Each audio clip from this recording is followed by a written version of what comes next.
అదే సమయంలో ఇక్కడ ఉన్న యవనస్తులకి, ఇక్కడ ఉన్న ప్రతి ఒక్కరికి చెప్తున్నాను, నీవు నీ దేవుణ్ణి మొదట ప్రేమించకుండా, నీ దేవునికి మొదటి స్థానం ఇవ్వకుండా, నీ తల్లిదండ్రులకు మొదటి స్థానం పెట్టుకున్నావా? గణపరచొద్దు, గౌరవించొద్దు నేను చెప్తలేదు, కానీ who is number 1 in your life? Who is number 1 in your life? ఎందుకంటే ఈ రెండో ఆజ్ఞలో దేవుడు చాలా స్పష్టంగా ఉన్నాడు. ఒక మనిషి దేవుని ప్రేమించిన మనిషి ఎవరిని ప్రేమించలేదు. సింపుల్.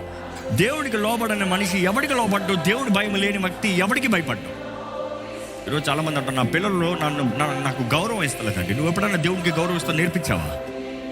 దేవుడికి గౌరవిస్తా నేర్పిస్తే దేవుని భయం వారిలో కలిగినప్పుడు దాన్ని బట్టి మిమ్మల్ని గౌరవిస్తారు, మిమ్మల్ని ఘనపరుస్తారు, మిమ్మల్ని మీ విషయమై గౌరవంతో ఇతరులతో మాట్లాడతారు.